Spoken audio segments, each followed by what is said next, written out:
She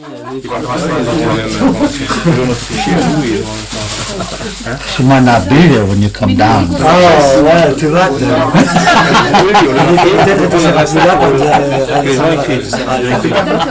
She will not. I will take a look at her from up there. Right? Ou que quelqu'un de chez vous vienne. Pas forcément vous, mais que quelqu'un de chez vous vienne. Hello. Okay, this is a gift for you.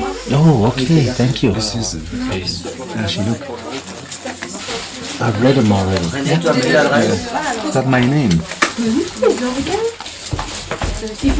is my name. Reborn, René. René. One who is reborn. My name.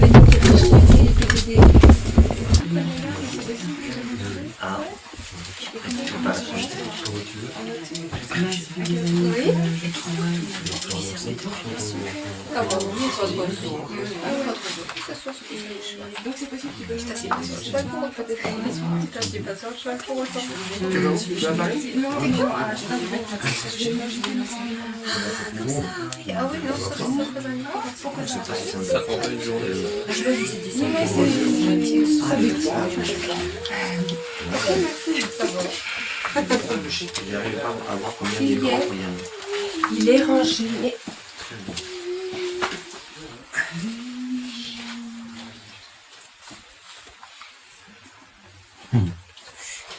I think I always stereotype everything, and just like everybody else stereotypes. I do the same thing of how people see Indians, and motion pictures, and they figure Indians supposed to be like this, and they see an Indian dressed in regular clothes, he can't be an Indian, he has to be something else, stereotype.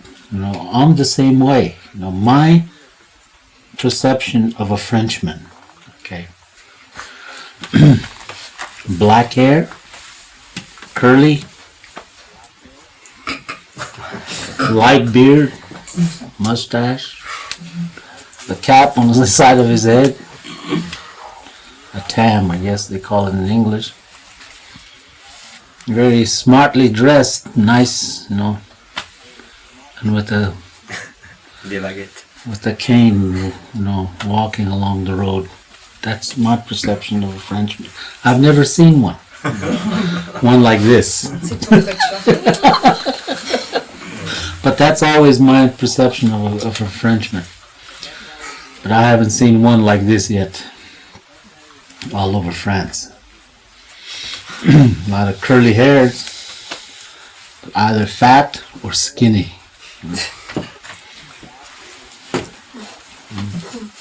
Maybe in the movies. You see these in perception, how you see people. Germans, I've already seen enough of them, with short hair and flat top. See them every day in Germany. Short Swiss people. I've seen them also. It's stereotype. It's not really the way they should be, but this is the way you grow up. When you're young, never seen them. Because I listen to my uncles when they come back from the Second War. Well, we were in France, and so I asked, what did they look like? And that's what they told me, So I always had this in my head, That was a Frenchman, But as I'm traveling all over France, I've never seen one like that. I can't tell my uncles because they're not here anymore. They don't look like that. So it's a stereotype. We always stereotype. Even in religion, spiritual teaching. Spiritual and religion are two different things. You probably know that. Religion is dogmas set up by Christianity. I have nothing against it. I've been an altar boy at the Catholic Church too, you know, serving the priest while he said Mass. You know, I made a lot of intentional mistakes. You know, rang the bell at the wrong time. Everybody stood up, and they should be sitting down. I did many funny things. You know, I drank their wine. You know, I did a lot of things, and you know, growing up, you know, just things that normal kids do. You know, I guess they're normal. But it's the same way with spiritual teaching. We search for everything. We search in life. We look at, here in Europe, you have the tendency to look into the Eastern religion. Why? Why? Christian religion is based on the Eastern teachings. 2,500 years ago. From Taoism, Buddhist, Hindu, Muslim. This is where Christianity came from. They took the best parts of those teachings and made it into one. And that's the problem. They abused it all and misused it, and today it's completely different. And the main people who are involved in this, the Jewish people, are very negative about Christianity because, you know, you hung his prophet, you know, the Jewish prophet. You hung him on a cross. I would have that same feeling too when you hang my prophet on a cross and then you say everything about him is true, you know, after you kill him. But it's the way of prophets and the way of spiritual teachers. It's always, you don't like him until he's gone. And you say, surely he's the Son of Man. Everybody is the Son of Man.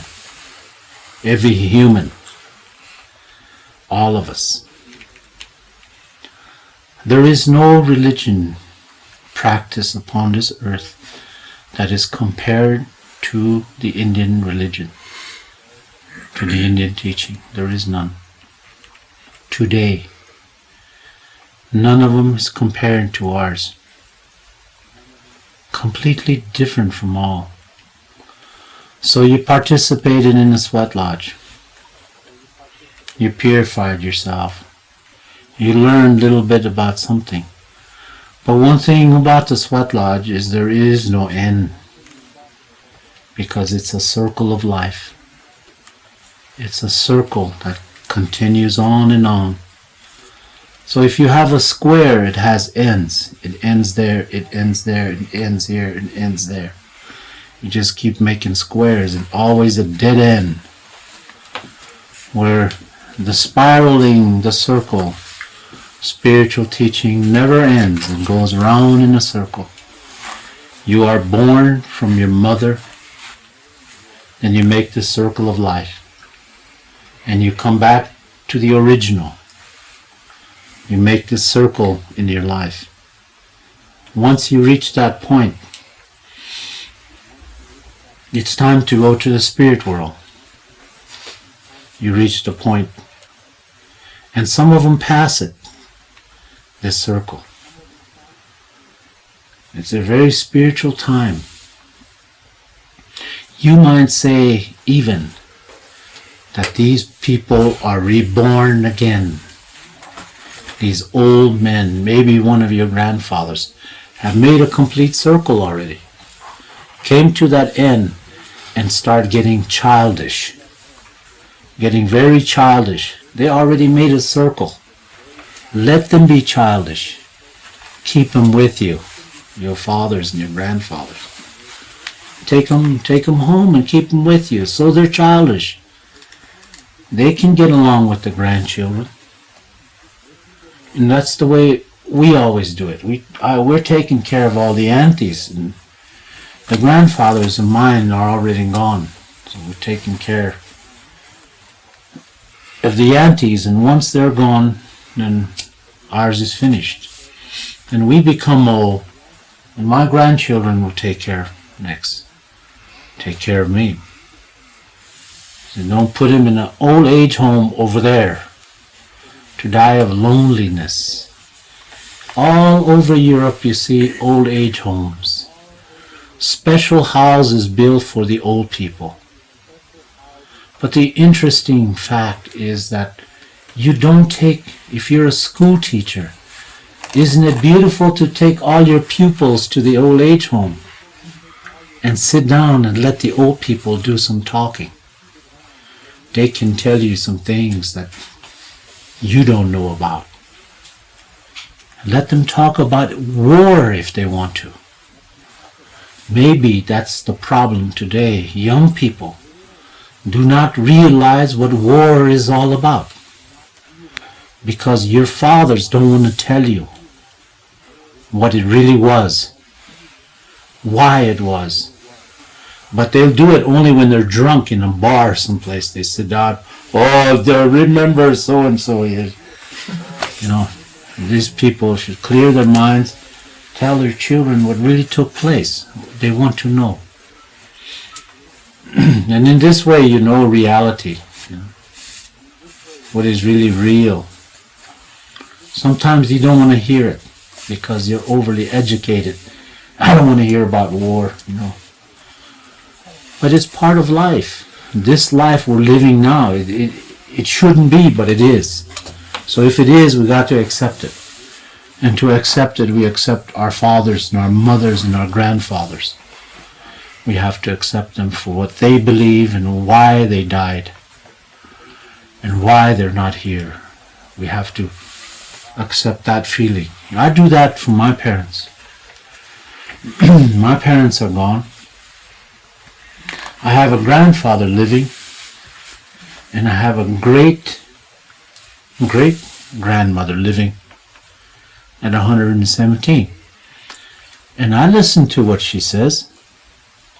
I listened to her talking about the Battle of Custer's battlefield. She said they ran all over, cutting all the soldiers' ears off. Take all the ears. They put them on a string and they hung them out to dry. All these ears hanging over. You know, it's part of. I wanted to hear it, so they told me, and I didn't like it. You know, what'd you do with the ears? You know, what happened to the ears? You know, somebody's ears are somewhere. A spiritual body with ears without ears, without hands and feet. All those are part of. During the Korean War, I seen many soldiers running around with the bayonets in their hand, and many Chinese have gold teeth, and they open their mouth and knock the gold teeth out and put it in a little bag. You know, that's war. You know? That's what what the fighting was all about. We didn't know, we don't understand, and yet we were there. If it happens again, I wouldn't be there, but you know, it was some life. As a young man, we didn't know. When you become an age, then you understand. You don't want to be a part of it. And spiritual understanding is sometimes you think about it. My people have not known war until the coming of the European man. We lived in harmony with all other tribes. And we did ceremonies. Even if we had problems with one tribe, when it came to ceremonies, we were all there. And we all prayed together. We talked with one another, ate with one another, and went on home. Until the day came in 1492, the coming of the European man. Then we learned hate. We learned violence. We learned killing one another. And out of the 372 tribes, today there is only 72 tribes left. What happened to 300 tribes? They're all gone. Some of them are in the archives in Washington, Smithsonian. They are lying there. Nobody has claimed them. Of the Lakota people, the Sioux, 11,000 bodies are kept at the Smithsonian. So the bodies are there. We claim them now. But the medicine men today are just like everybody else. They have borders, lines. What shall we do? What shall we do? Bring them all right here in a truckload and dump them all right there and burn them all. That's what I said. Because if you take, you got thousands of burials to do, 11,000 burials. Put them all one, cremate them, do one big ceremony, take the ashes and spread them. That's it, because you don't know who they are.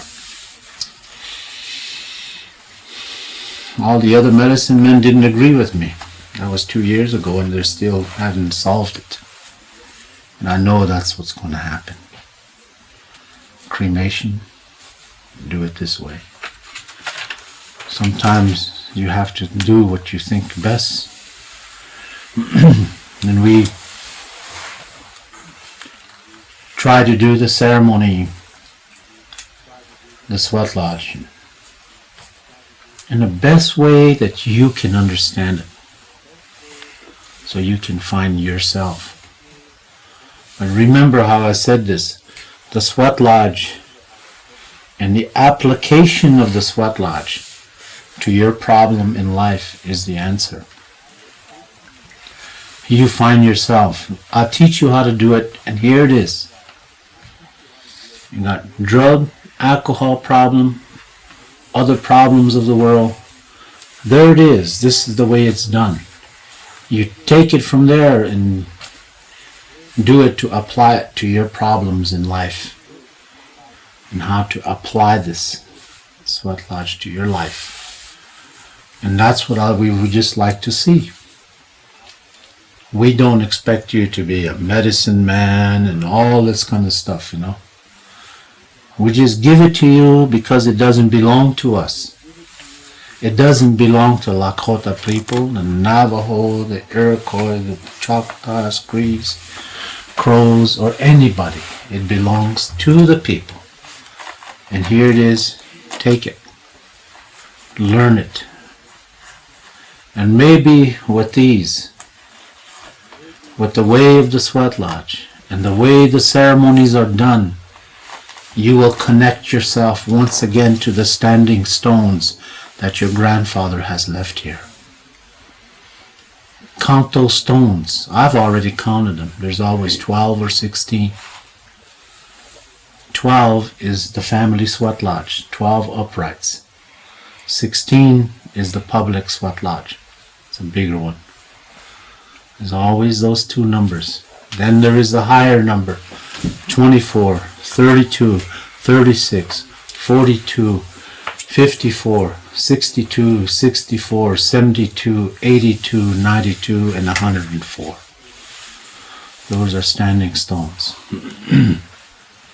Each standing stones, wherever you go, you will find them. And these ancient people set a standing stone here, and they measured the distance to the other standing stone. And if you follow these standing stones from the very beginning, coming down all the way from Tromsø, Norway, you're going to wind up in Holland for the summer solstice. And as you follow it down and walk your way down, you're going to wind up in southern France somewhere for the winter solstice. These all set up equinox and solstice. Everything is set up in this manner. Different people going to a different direction. They set these lines because those days there was no maps. So the standing stones their walk was always in prayer. You walk from here to there in prayer. And on the way, you make your landmark.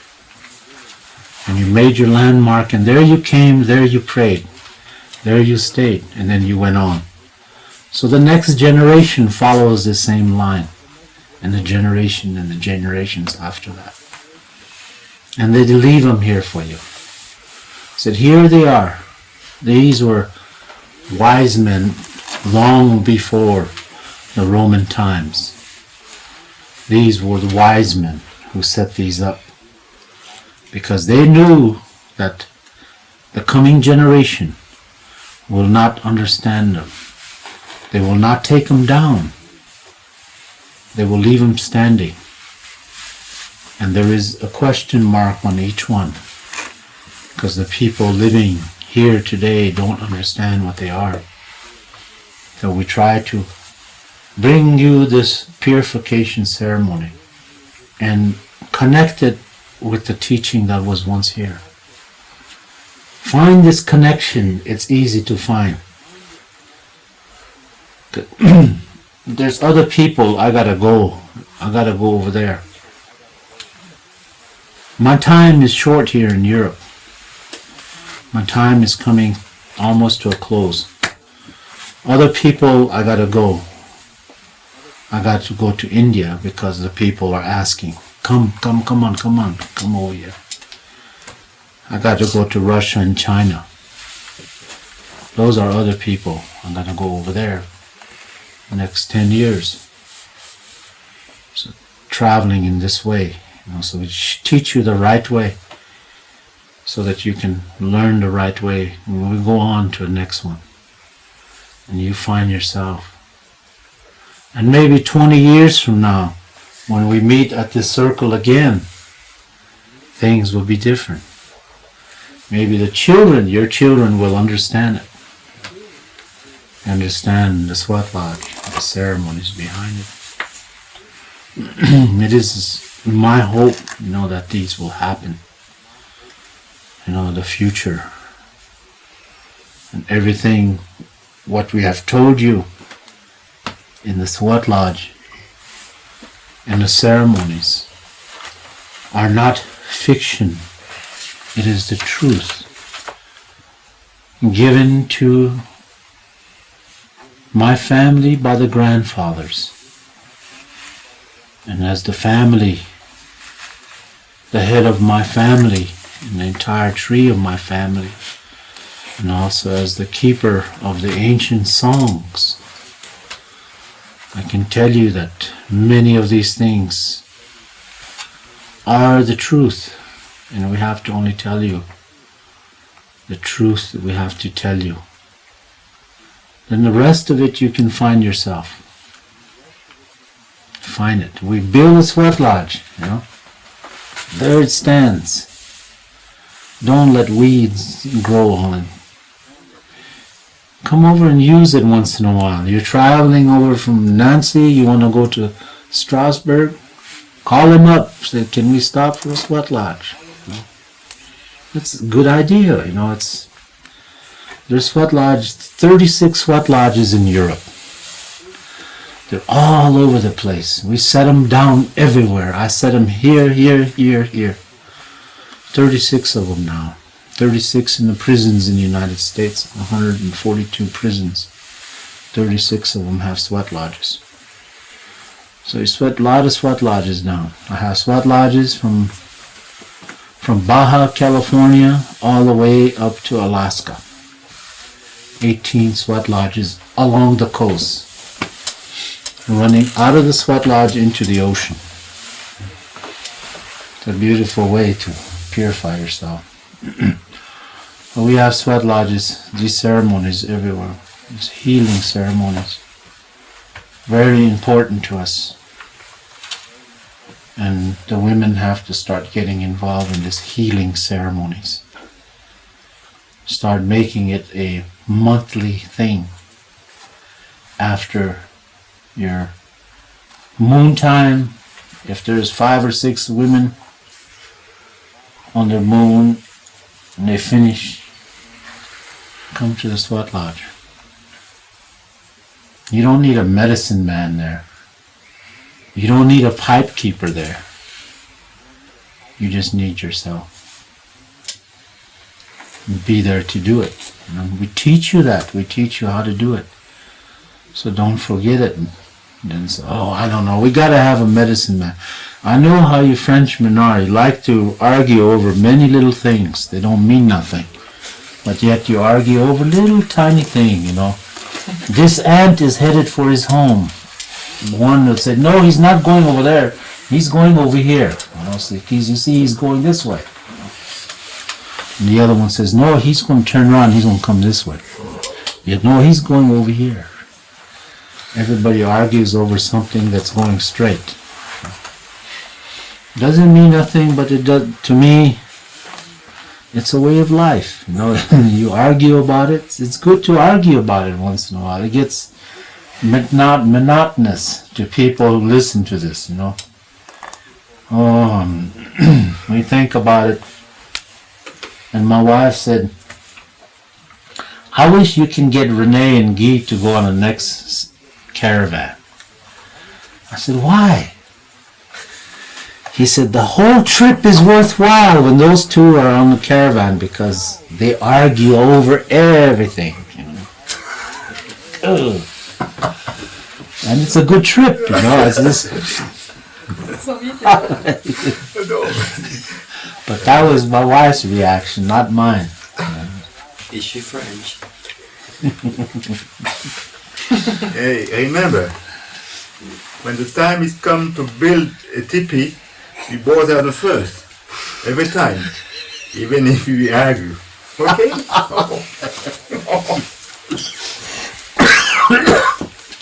There's the teepee builders, those two. Took him a long time to learn. 3 months.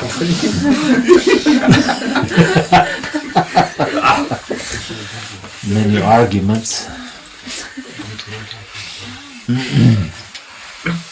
Guy was lucky that, I mean, Anne was lucky that she didn't know you too well at that time. It would have hit you over the head many times.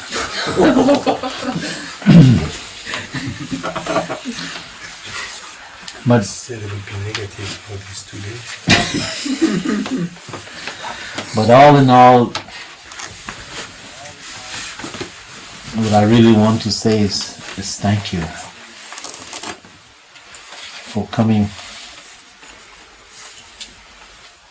and listening and being part of the Sweat Lodge and going out there in the rain and working and never being a firewoman, you know,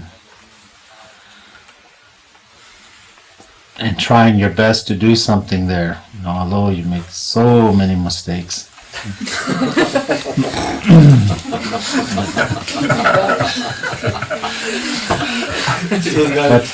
She's going to be mad on me later.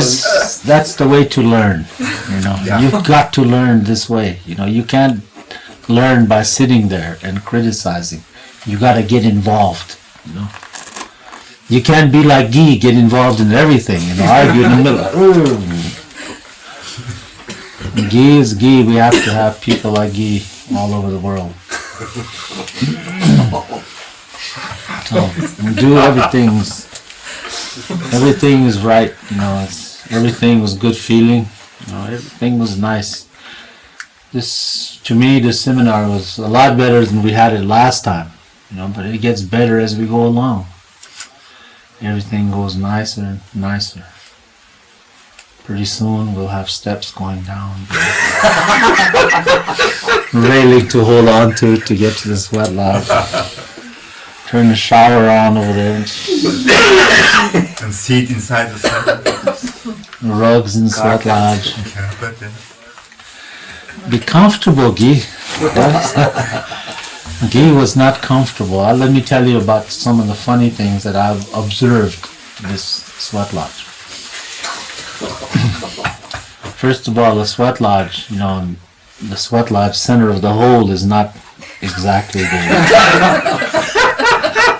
One side is that much, and this side is this much, you know.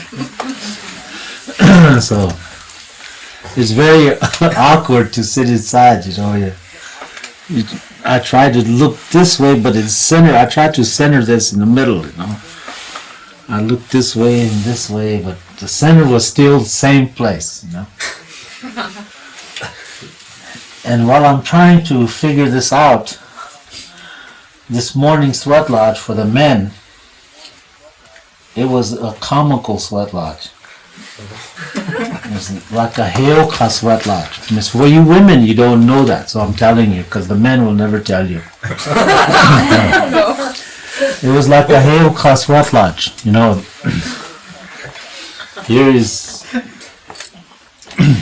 Jose sitting right here, very close to the rocks, and Guy right there. He had just as much room as I had, you know. But for him, you know, he looked over there at the other people. You know. Look how much room they got. You know. I'm big, I should be over there. So I know that was going on in his mind, you know, all this time. You know. Once in a while I look that way, you know. I see him looking that way, you know. He's looking at all these small guys sitting over there, you know, and all comfortable, you know, and he's burning up, you know. So he decided to change, you know. He changed with him, you know.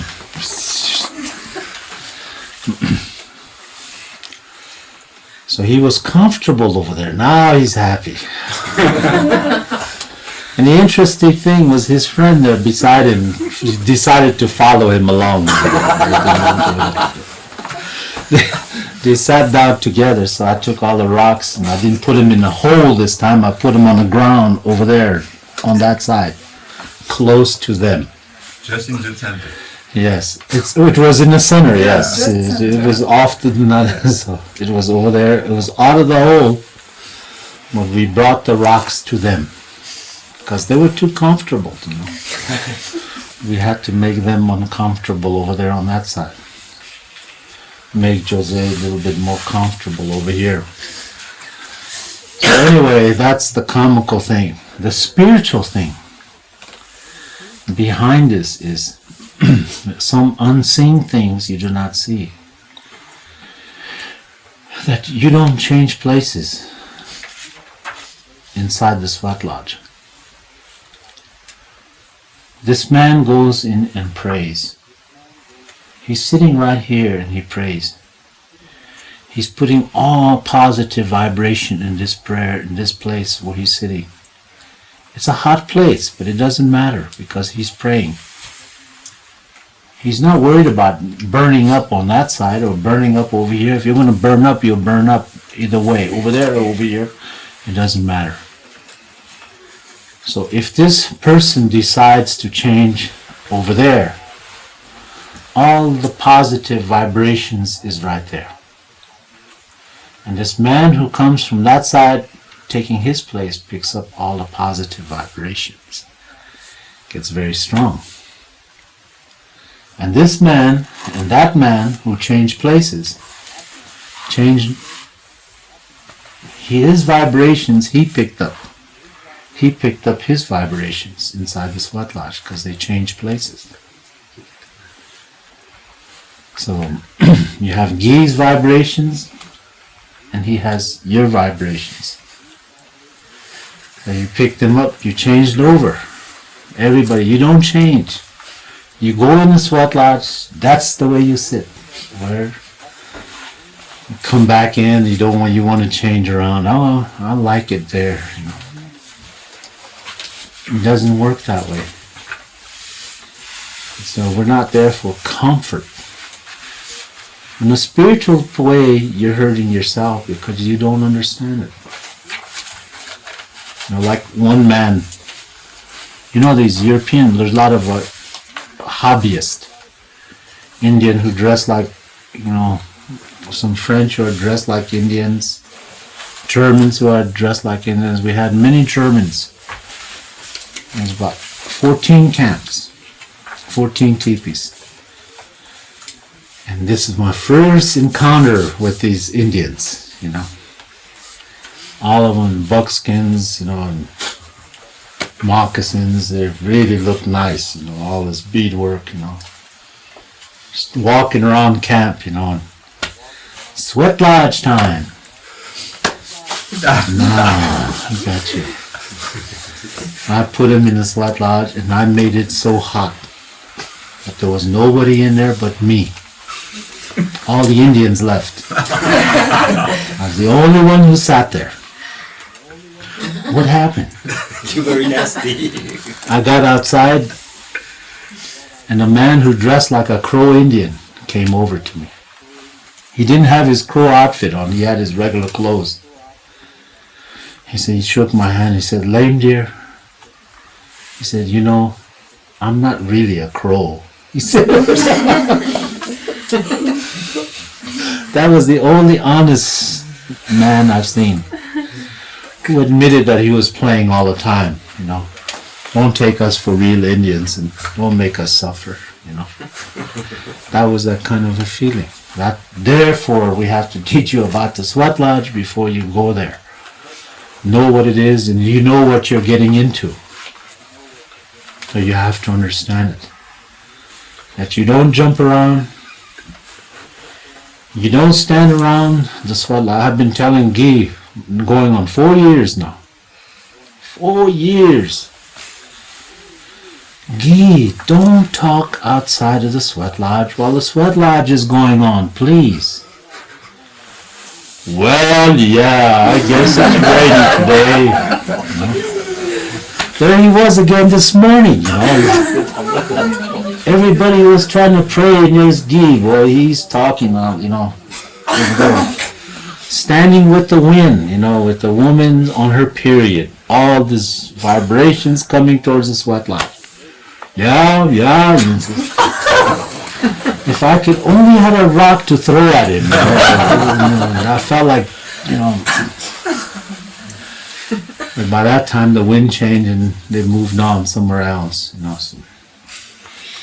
But that's one thing you don't do. When people are trying to pray inside, go somewhere else and talk, you know, in the whole countryside. Sit over there and talk someplace else. There are people trying to pray. Some people are they like to pray alone. They don't like to have people listening, you know. I wonder if he's going to pray about my boyfriend, you know, or about my girlfriend, you know, or maybe, you know, he's going to say something about my mother, you know, my mother-in-law or something like this. You know, there's always somebody listening. Get away. Go somewhere. Only one man is there. He's the fireman. That's all there's there. One fireman. If we decide to teach somebody else, we'll say, can you teach this man how to be a fireman? Let him be there and watch. You do the work and let him watch. Next time, let him do some of the work. And this way you learn. Because what you're getting into, firemen are not just picked like this. They are picked because he is the next person who's going to be running the sweat lodge. That's why they're picked. So you don't volunteer to be a fireman. Let the medicine person do his picking. Who he wants to be the fireman. That's the way they pick them. People experience with the sweat lodge. You don't run with those rocks and stop short and throw them.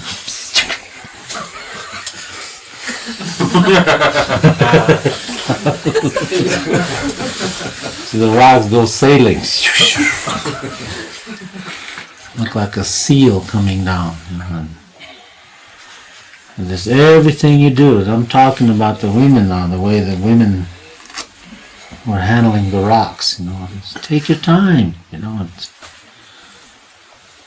those rocks have life. There's life inside.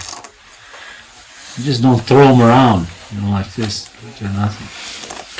One day you might have a baby and you do the same thing.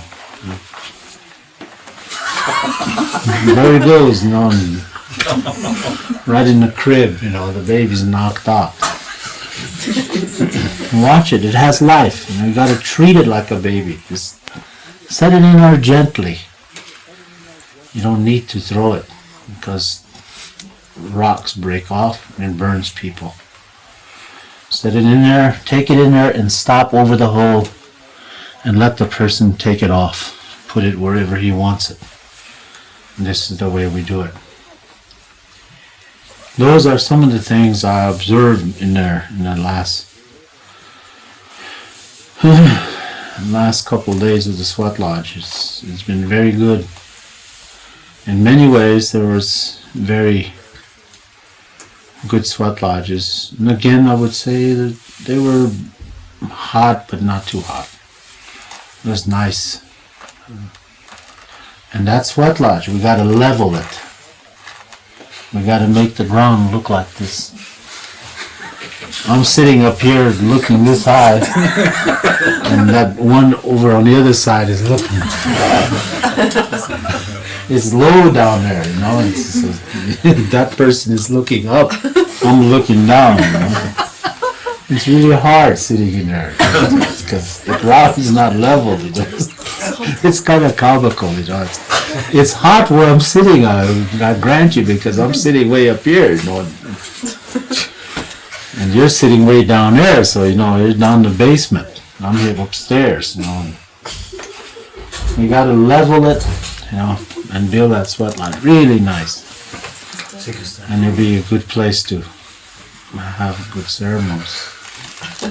These ceremony spots are very important. Very important for all of us. Like I say, I'm only coming now. I'm kind of winding down, so I'll only be coming probably once a year in Europe. To France anyway, once a year in France. And I told that lady from Brittany, I've never been there before, but she said she has opening for 80 people. You have 80 beds to feed 80 people. And he said, we have all the land for if you want to put up teepees, we got the land. And we have the running water, we have everything. So I told her, I said, I'm coming the 3rd week in April. That's it. 1 week in that same spot. And in the future, there's healing ceremonies to be done. I know where there's a sweat lodge. You know? It only takes half a day to get here and run the sweat lodge and go back. Because I know we don't have to build one. You know, it's there. So if we want to do another marriage ceremony, we can come there and do that. Or a divorce ceremony.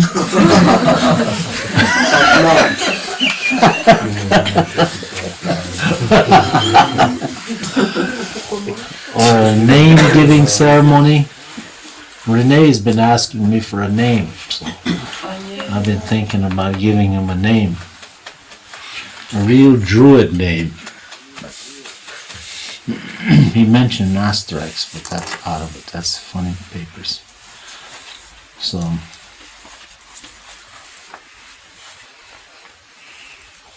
before we all leave, we like to make a circle and pray together before everybody goes about their business, head in their direction. And it's been good being here with you this time. Really enjoy it. Got time, we don't have to rush it. At least I don't anyway. It's a good feeling to always to be in a place. And I really feel sad for the women on their moon.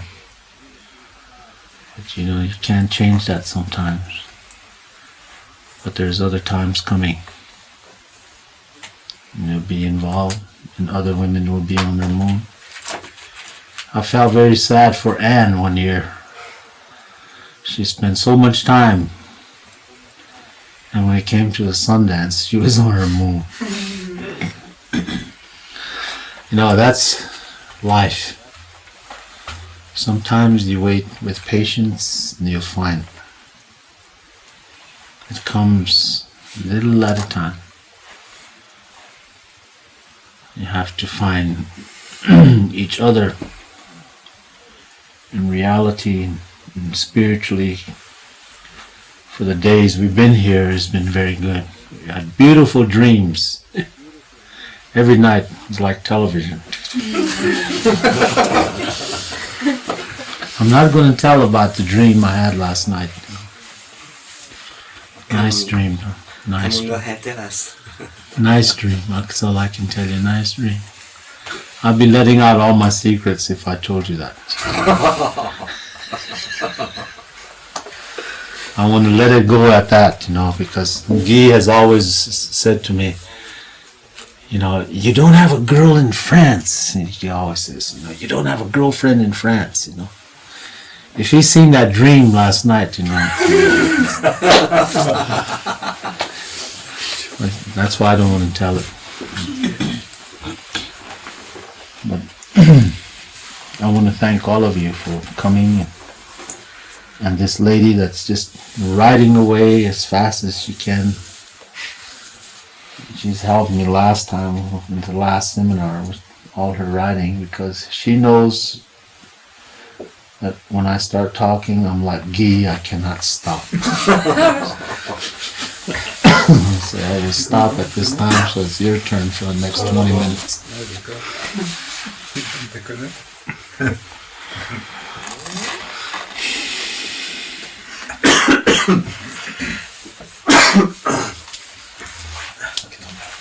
I stopped talking.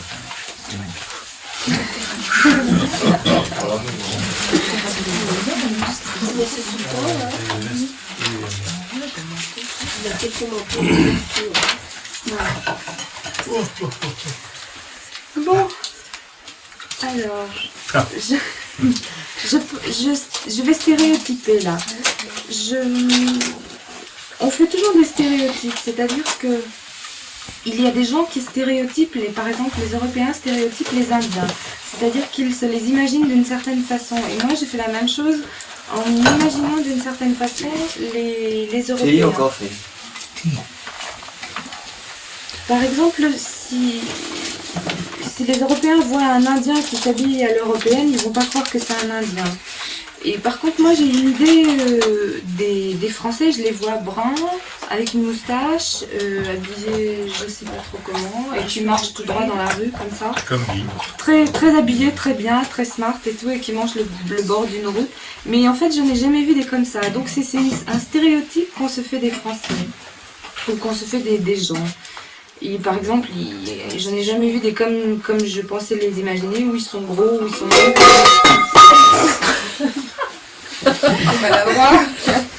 Mais ça n'a jamais été comme le stéréotype que je m'étais fait au départ. Donc chacun a ses propres perceptions. Par exemple, les Allemands ils sont par exemple avec des cheveux courts, gros, je sais pas comment. Et les Suisses ils sont petits, etc. Mais tout ça c'est des stéréotypes.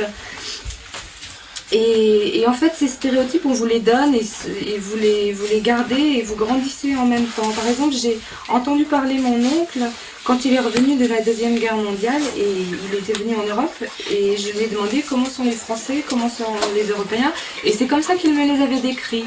Mais en fait, quand moi je suis venue en Europe, je ne les ai pas trouvés comme ça. Donc c'est pour dire qu'on stéréotype toujours, et même avec les enseignements spirituels ou religieux, il y a aussi cette façon de stéréotyper. Par exemple, les enseignements spirituels et les religions sont deux choses complètement différentes. Je pense que vous le savez, les religions sont des dogmes. Par exemple, les chrétiens, les dogmes et les rituels chrétiens. Moi aussi, je suis allée à l'église et comme tous les enfants normaux, j'ai fait aussi des bêtises. Par exemple, sonner la cloche au mauvais moment et tout le monde faisait n'importe quoi. Et ça, c'est un petit peu ce que font les enfants, ou boire le vin. Ah oui. De choses. Quand il était enfant de cœur. On cherche toute sa vie. Ça, je sais plus, j'avais pas mal. Ah oui, tout ça pour dire que bon, les Européens ont tendance, et tout le monde a tendance, les Européens ont tendance à chercher les enseignements spirituels du côté de l'Est, du côté des Orientaux.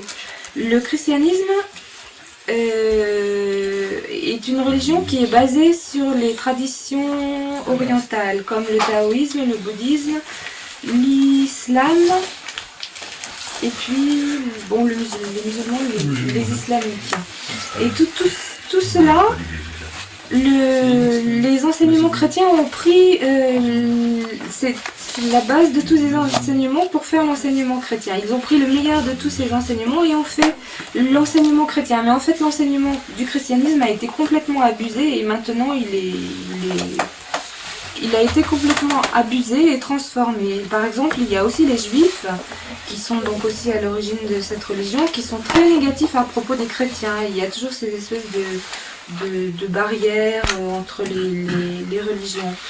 Et par exemple, à propos du prophète juif qui est venu, et après, personne ne disait, avant qu'il meure, avant qu'il disparaisse, personne ne disait que lui détenait la vérité, mais après l'avoir tué, vous dites, bah oui, c'est vrai que c'était le fils de l'homme, et qu'il disait la vérité, il disait des choses importantes.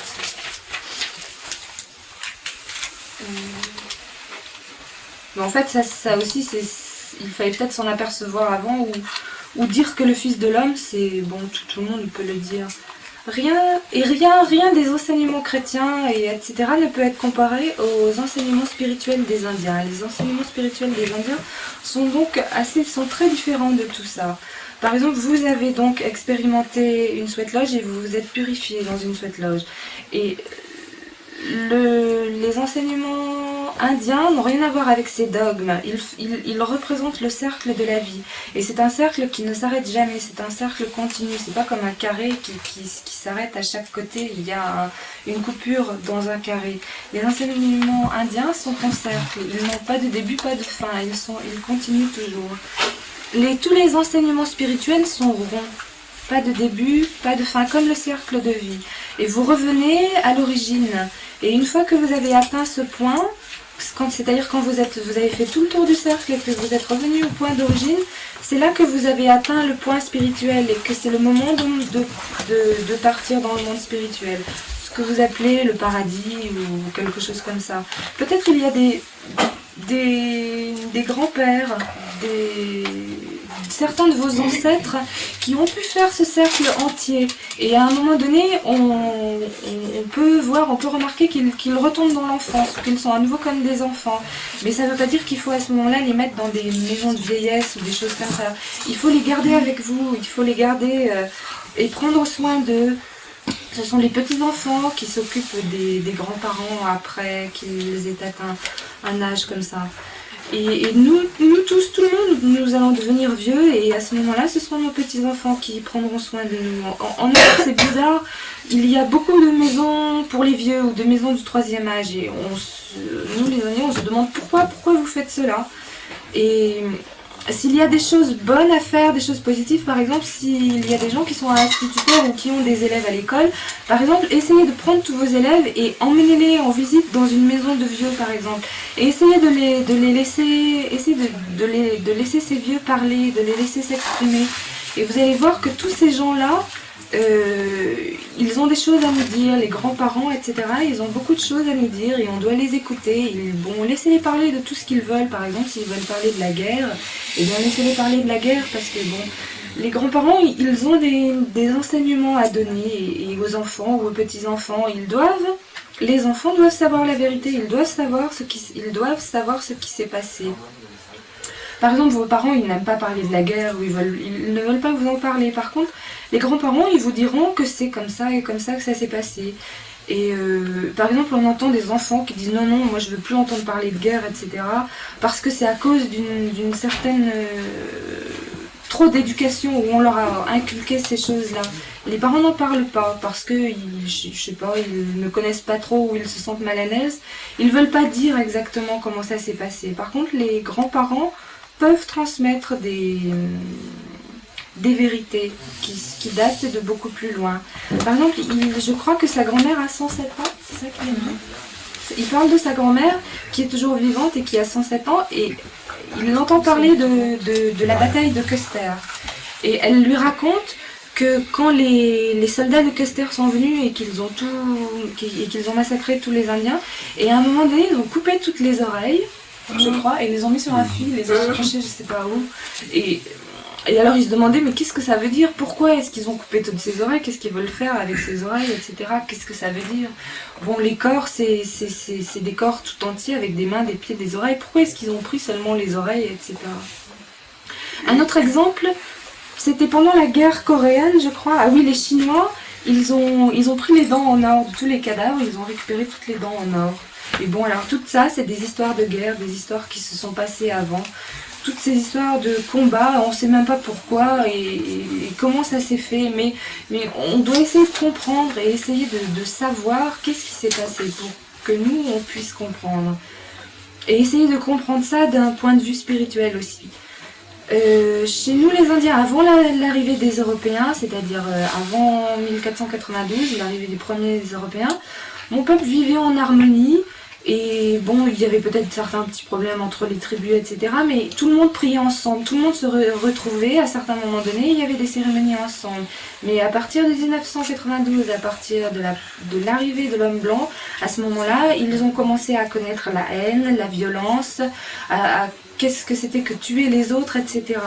Au départ, avant l'arrivée donc de Christophe Colomb et du premier européen, il y avait 372 tribus. Et maintenant, il n'y en a plus que 72 tribus. Et donc, pourquoi elles ont donc disparu, ces 300 tribus? Où est-ce qu'elles sont donc disparues?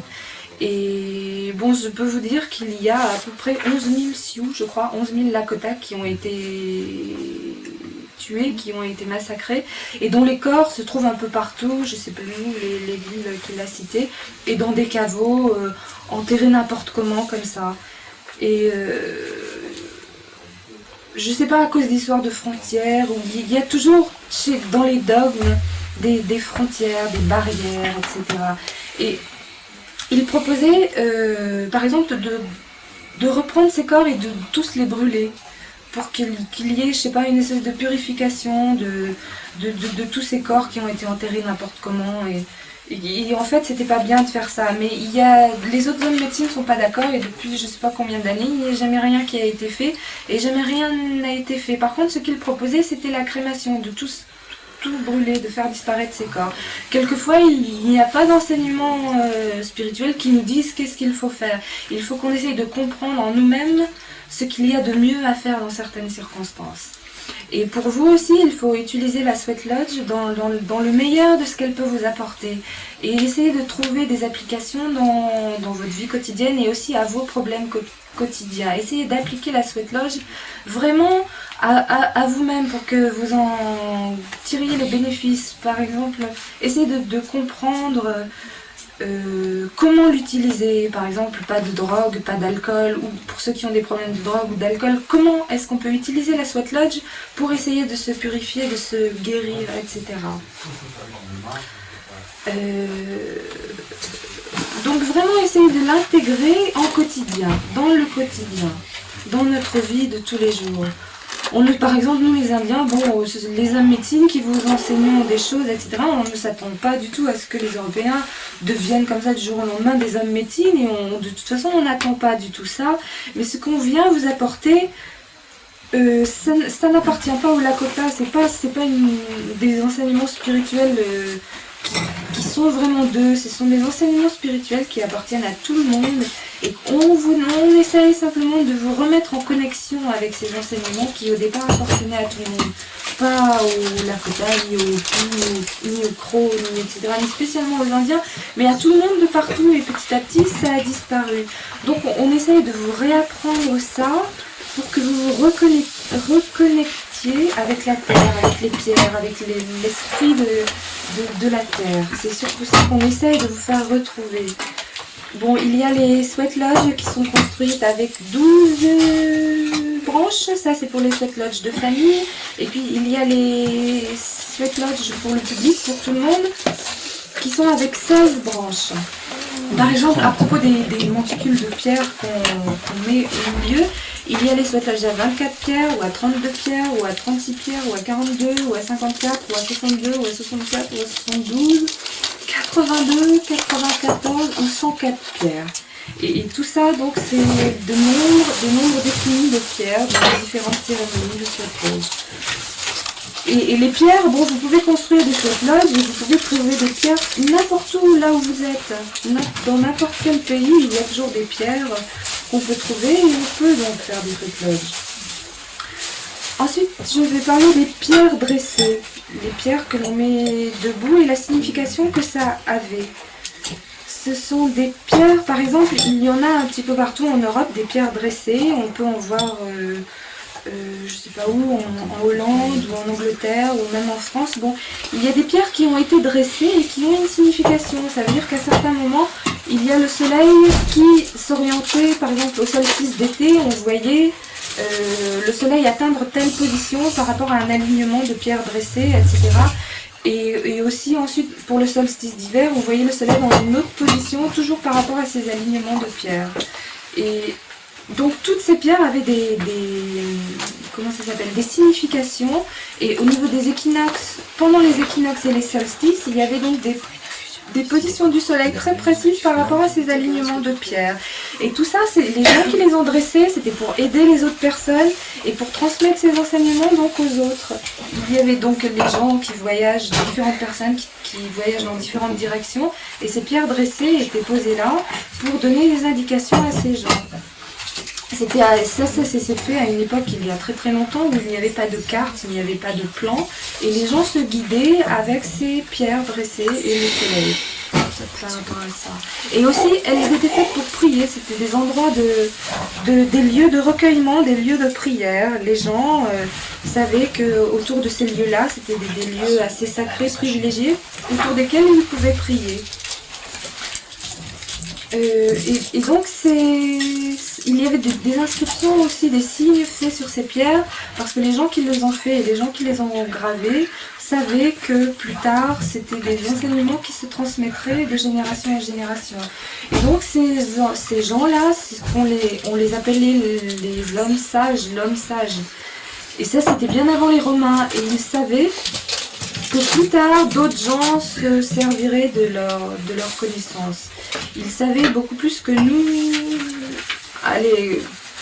que les Européens à l'époque où nous en sommes maintenant. Ces gens-là savaient la sagesse, connaissaient la sagesse. Donc la sweat lodge est donc bien un rituel de purification. Et il faut aussi chercher, non pas seulement donc un rituel de purification, mais aussi chercher cette reconnexion avec la terre. Et avec les pierres, avec toute la signification des choses, des pierres et de la terre. Par exemple, mon temps est court en Europe. J'ai très peu de temps à passer en Europe. Et par exemple, je dois aussi aller en Inde. En Inde, on m'a dit de venir. On m'a aussi demandé d'aller en Russie et d'aller en Chine. Et tout ça, bon, je vais essayer de faire ça, je crois, dans les 10 années à venir. Et j'essaie de vous apprendre donc la bonne façon d'utiliser la sweat lodge. Et le bon côté, enfin le bon chemin, la bonne route, la bonne manière d'utiliser la sweat lodge. Peut-être que dans 20 ans, si on se retrouve, etc., il va y avoir des choses qui vont changer, il y a des choses qui vont devenir différentes. Il y a des choses qui vont changer si on applique les enseignements. Si vous appliquez les enseignements qu'on vous donne, peut-être vos enfants vont comprendre eux aussi et ils vont essayer de changer ce qui se passe actuellement. Et ça, c'est vraiment mon espoir pour le futur, que les choses vont changer petit à petit et qu'on va pouvoir le voir. Donc les enseignements qu'on vous donne dans la sweat lodge, c'est pas du tout des récits de science-fiction ou des choses comme ça. C'est la vérité et il faut bien comprendre que ce sont des enseignements qui sont très très vieux et des enseignements traditionnels qui ont été transportés de génération en génération par des chefs, des têtes, des leaders et des chefs qui se sont transmis cela comme ça de génération en génération. Il y a 3 personnes, je crois, dans ma famille qui connaissent des chants et qui connaissent beaucoup de choses et beaucoup de vérités que l'on peut vous enseigner et que l'on doit vous enseigner. Et les choses de base, on va vous enseigner toutes les choses de base, toutes les choses que vous pouvez assimiler pour le moment. Et puis le reste, de toute façon, vous trouverez de même. La vérité et le reste, vous allez trouver petit à petit vous-même. Par exemple, si vous voyagez, et bon, maintenant vous savez qu'il y a plusieurs lieux en France ou même en Europe où il y a des sweat lodges qui ont été construits. Si par exemple vous voyagez et vous revenez voir vos amis à Nancy, téléphonez et dites bon, on vient, est-ce que c'est possible de se retrouver et de faire une sweat lodge, etc. Tout ça c'est important donc qu'on assimile la sweat lodge dans notre vie quotidienne.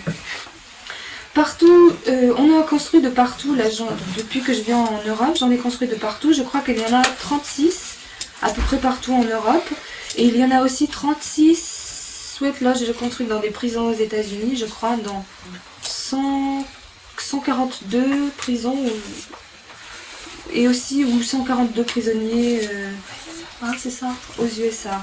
Il y en a aussi sur toute la côte de la Californie, qui va de la Californie jusqu'en Alaska, il y en a 18 qui ont été construites, certaines au bord de la mer, etc.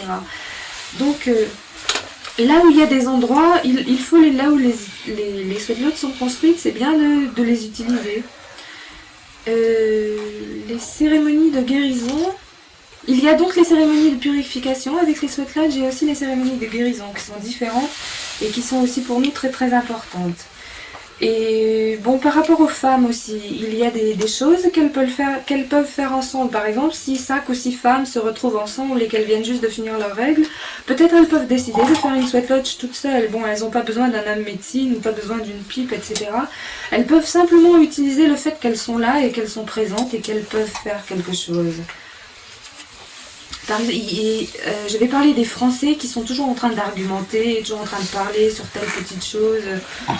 Bon, il a donné pas mal d'exemples. Quelqu'un qui va aller là, mais non, il va aller par là, mais non, quelqu'un dit, mais non, il peut aller par là, etc.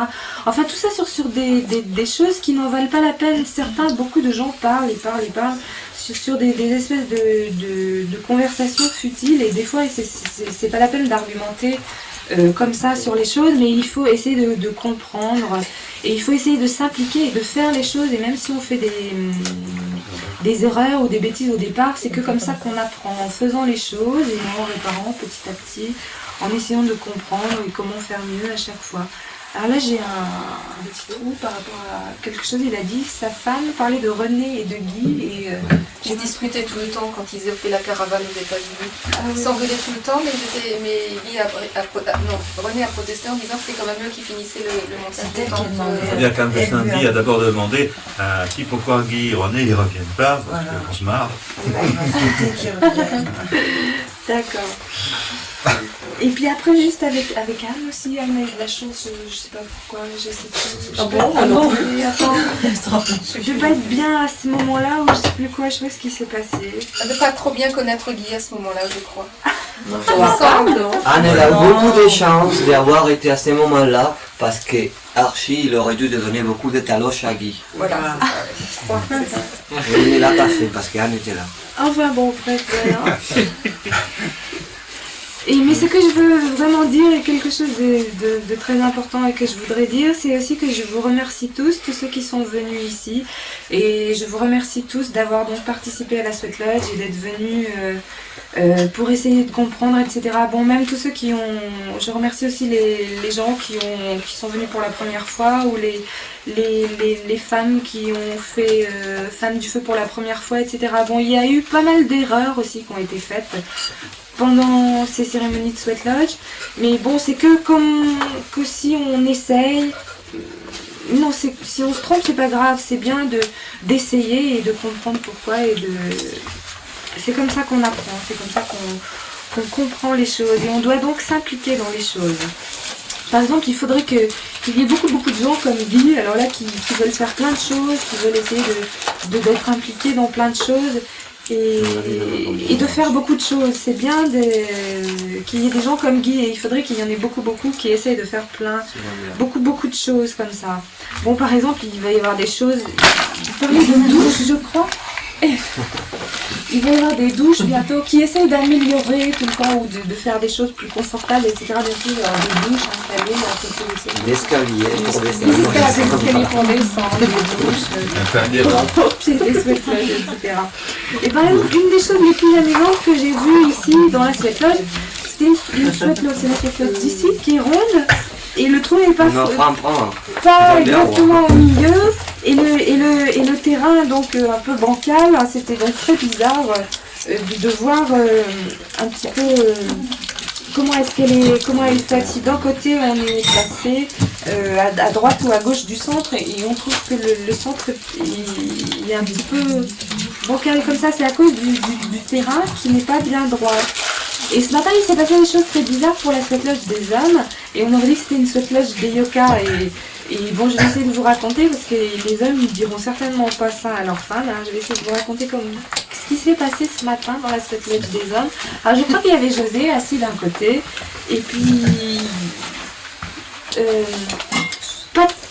il y avait beaucoup de pierres ou pas beaucoup de pierres à Guy est à côté. Ah, moi Guy à côté de lui et Guy à côté de moi. Ouais. Tout près des pierres. Tout près des pierres. Et Guy, il était vraiment pas confortable du tout. Il était vraiment très près des pierres, en train de se brûler et tout. Et à côté, il y avait quelqu'un qui avait beaucoup de place. En face, ah oui, en face, il y avait quelqu'un qui avait beaucoup de place. Et tu sentais le regard de Guy qui disait « Mais oui, mais là-bas, il y a beaucoup de place. Je suis sûre que je serais mieux là-bas et tout. Alors qu'ici, je suis en train de me brûler, tout ça, pas confortable. » Et à ce moment, et à un moment, ils ont décidé de changer et Quand on est sorti. de changer. Ah oui, Quand on est sorti. Et Guy a décidé de changer de place pour prendre une place où il était plus confortable. Voilà, alors Guy il change et il va s'installer à la place de Michel, je crois, à cette place, et Michel a pris la place de Guy. J'ai oublié.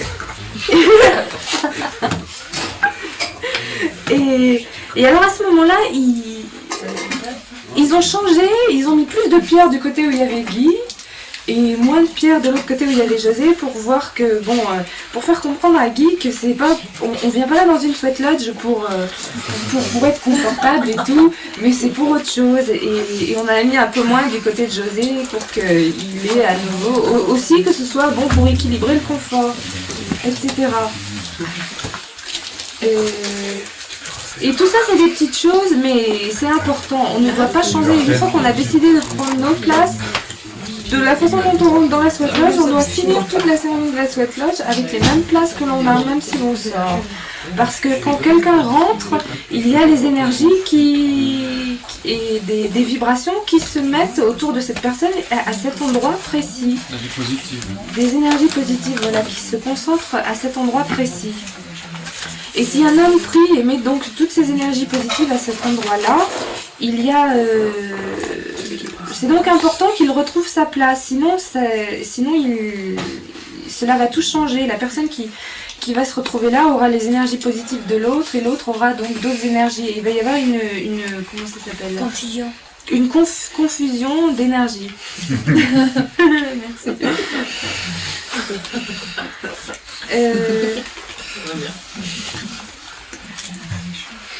Oui, c'est-à-dire que bon, Guy avait pris les énergies de Michel et Michel avait pris les énergies de Guy. Et donc, on aurait dit un peu comme une sweat lodge des yokas. C'était un peu tout bizarre. Donc, important que vous gardiez vos places quand vous prenez place. Il est aussi important de se rappeler qu'on ne vient pas là pour être confortable, pour trouver son confort et tout, mais qu'on vient là pour des motifs spirituels et qu'on vient là pour prier, etc. Et pas pour être tranquille, tout ça, confortablement installé dans une sweat lodge. Le but et le propos, c'est différent, c'est un propos spirituel. Bon, je me rappelle aussi des Allemands. Les Allemands, ils ont un camp où ils ont 14 tipis, 14 camps construits, etc.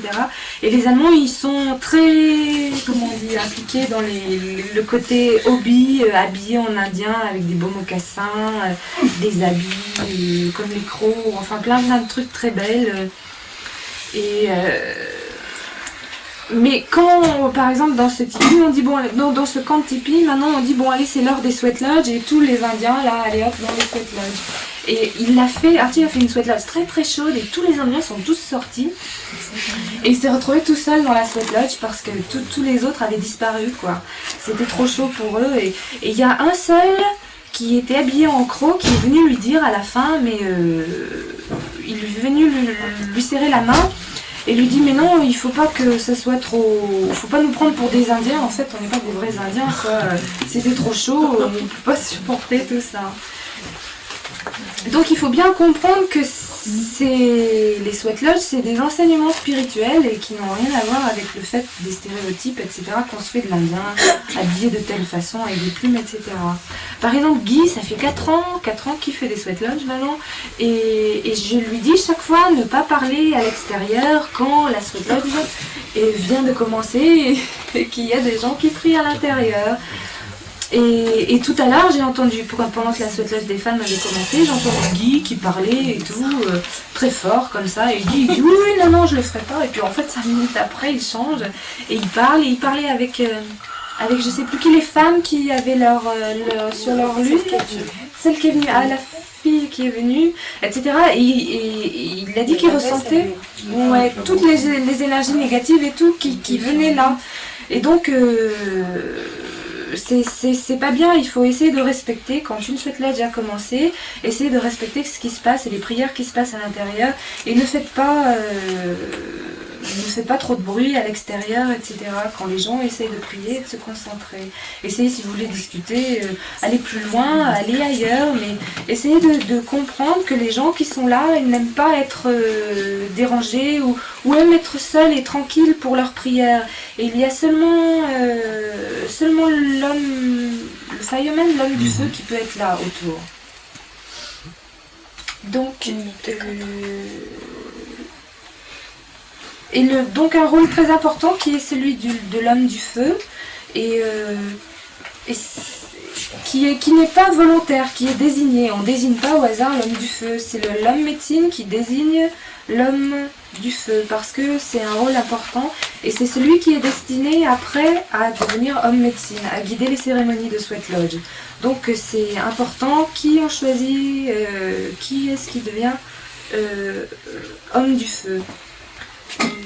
J'ai dit ce matin à propos des femmes, les femmes du feu là de ce matin, attention, prenez votre temps, ne jetez pas les pierres comme ça à l'intérieur parce que les pierres sont vivantes. Et comme par exemple les pierres, essayez de les considérer comme si c'est un bébé, vous avez un bébé dans les bras, vous n'allez pas le jeter n'importe où comme ça. Vous prenez très très soin de ce bébé parce que c'est une personne vivante. Essayez de traiter les pierres comme ça. Les pierres que vous mettez à l'intérieur d'une sweat lodge, c'est aussi des êtres vivants et ne les jetez pas comme ça parce que vous risquez de les casser, etc. Et même les pierres sont des êtres vivants, donc il faut essayer de les respecter et d'en prendre soin. Elles sont vivantes et elles sont là. Peut-être maintenant vous ne comprenez pas ça, mais essayez de le comprendre quand même et essayez de respecter les pierres. J'ai été très contente de ces 2 jours-là, de sweat lodge qu'on a fait. J'ai senti des bonnes, comment on dit, bons feelings à propos de ces sweat lodges. Elles étaient chaudes mais pas trop, c'était bien. Mais par contre, il faudrait essayer de trouver un terrain plat, ou par exemple, quand vous construisez des sweat lodges, il faut essayer de les construire sur un terrain plat, ou même si vous n'avez pas d'endroit plat, essayez de vraiment niveler et de la faire pour qu'elle soit plate. Parce que par exemple, de la place où j'étais, il me semblait que je regardais les gens en bas, comme ça j'avais plus bas, et ceux qui étaient en face, il fallait qu'ils regardent en haut, comme ça. Et ça faisait vraiment tout bizarre. Il faut que la sweat lodge soit donc construite de façon sur un terrain nivelé. Et ça c'est important parce que ce sont des cérémonies très importantes et donc le lieu a aussi son importance et doit être donc respecté, et la cérémonie doit se faire, qui est importante, doit se faire sur un lieu qui est aussi lui bien adapté. Je vais revenir 1 fois par an en France et là tout à l'heure il y a une fille, 2 personnes de Bretagne qui sont venues et qui m'ont dit qu'ils avaient un lieu en Bretagne où ils avaient la possibilité de loger et d'héberger 18 personnes, qu'ils avaient aussi un terrain où on pouvait installer des tipis, etc.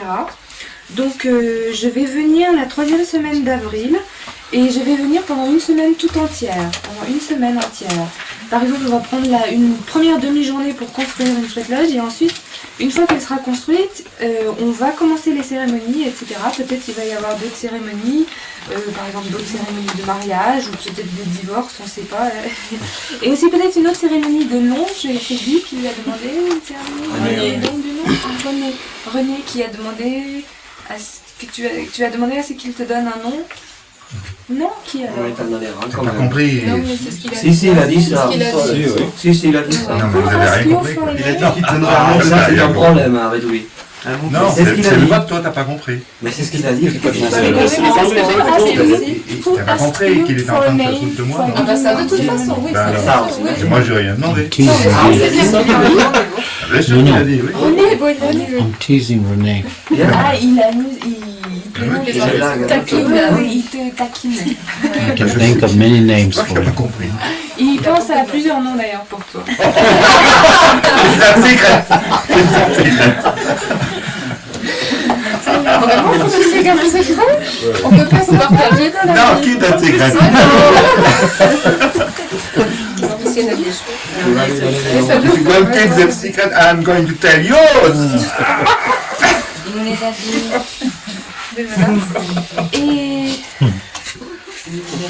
Et donc c'est bien quand on sait qu'il y a un endroit où une souhaite-lage est construite, c'est bien si on peut s'en servir et on sait qu'elle est là et qu'on peut y aller. Donc avant qu'on s'en aille tous, là je voudrais qu'on fasse un autre cercle autour en bas, autour du feu je crois, qu'on va faire une dernière cérémonie en cercle. Et donc je voudrais vous dire encore à nouveau que j'ai bien aimé ce qui s'est passé ces jours-ci. Et j'avais un bon feeling à propos de ces jours que j'ai passés ici. Parce que bon, on n'a pas été trop pressés à faire des choses. Il s'est passé des choses très, très importantes et c'était bien.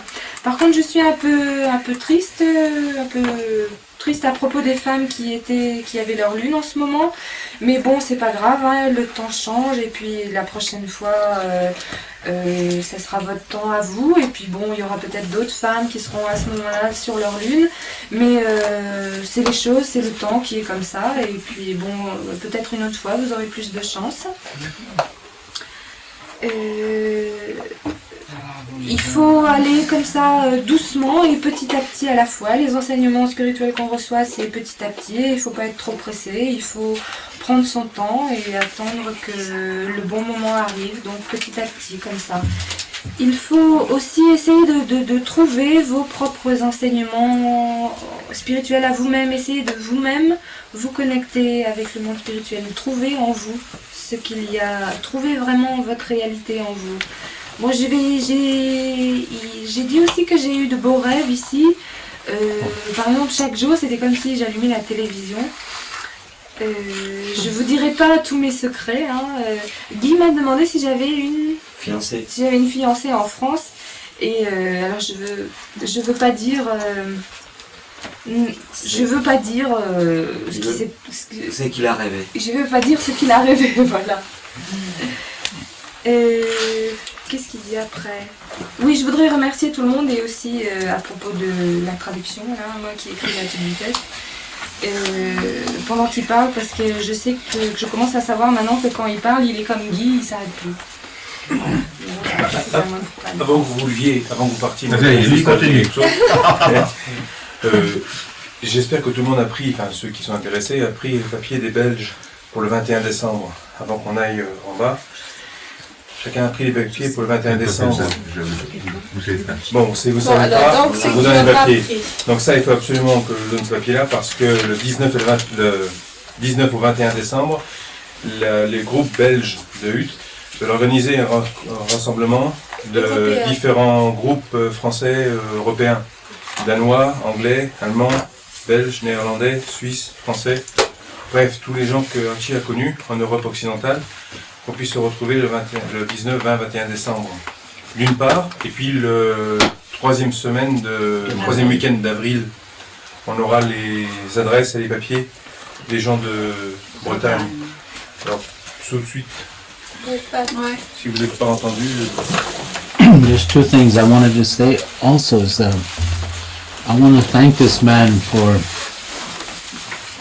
coming to the sweat lodge, and also that the sweat lodge was hot because I heard his voice inside, and that meant it was very hot. Et regarde ce que tu fais. I also want to thank Erica and Michelle for everything that they've done. Thank you. Il y a aussi deux choses que je voudrais dire.